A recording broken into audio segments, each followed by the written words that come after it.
محبوب صلی اللہ علیہ وسلم تقریباً 10,000 کا لشکر لے کر جب مکہ مکرمہ کی جانب روانہ ہوئے، آپ علیہ السلام نے بغیر جنگ کے مکہ مکرمہ کو فتح کیا۔ آپ علیہ السلام جب مکہ مکرمہ کے اندر داخل ہو رہے تھے تو آپ کا سر مبارک جھکا ہوا تھا، حتیٰ کہ سر مبارک اتنا جھکا ہوا تھا، نبی علیہ السلام کی سواری کے اوپر جو لکڑی کا پالان رکھا ہوا تھا اس کے ساتھ آپ کی پیشانی لگی ہوئی تھی۔ نبی علیہ السلام کی مبارک زبان پر اللہ کی تعریف جاری تھی۔ آپ علیہ السلام اپنے تمام صحابہ کو لے کر بیت اللہ کے پاس آئے تو حضرات صحابہ کرام مختلف عبادات کے اندر مشغول ہو جاتے ہیں۔ جب میرے محبوب بیت اللہ کی طرف جا رہے تھے تو حضرت ابو سفیان رضی اللہ تعالی عنہ جو ابھی مسلمان نہیں ہوئے تھے، نبی علیہ السلام کے چچا حضرت عباس رضی اللہ تعالی عنہ کے ساتھ اونچی پہاڑی کے اوپر کھڑے ہوئے تھے۔ جب نبی علیہ السلام کی شان و شوکت کو دیکھا، نبی علیہ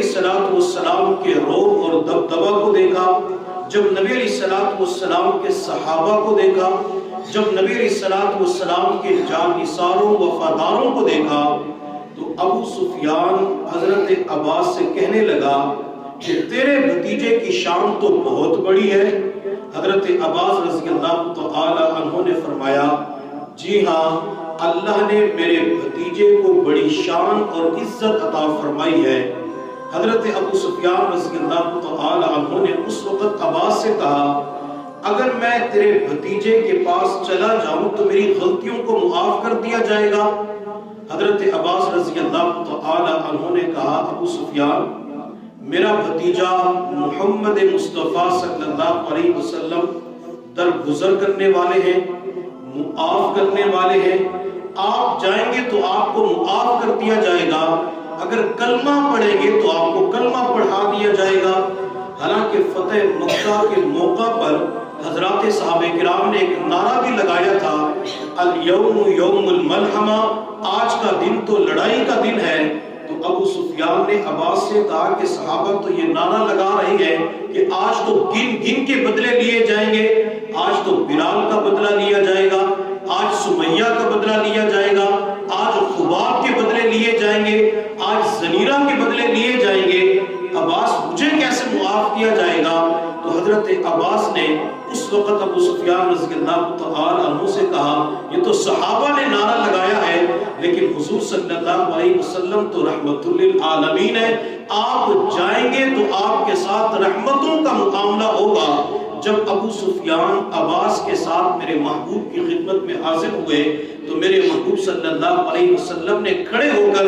ابو سفیان کا استقبال کیا۔ میرے محبوب نے کھڑے ہو کر ابو سفیان کا استقبال کیوں کیا؟ چونکہ ابو سفیان نبی علیہ السلام کے سسر لگتے ہیں۔ ابو سفیان کی بیٹی ام حبیبہ رضی اللہ تعالی عنہ میرے محبوب کے نکاح کے اندر آپ کی زوج محترمہ جب ابو سفیان کے لیے کھڑے ہو کر پیغمبر نے استقبال کیا تو ابو سفیان نے کہا، اللہ کے نبی مجھے کلمہ پڑھا کر مسلمان کر دیجئے۔ میرے محبوب صلی اللہ علیہ وسلم نے کلمہ پڑھایا، ابو سفیان مسلمان ہو گئے۔ نبی علیہ السلام نے اس موقع پہ فرمایا کہ آج کے دن جو بندہ بیت اللہ کے اندر داخل ہو جائے اسے امان دے دیا جائے گا، اور اسی طرح آج کے دن جو ابو سفیان کے گھر کے اندر داخل ہوگا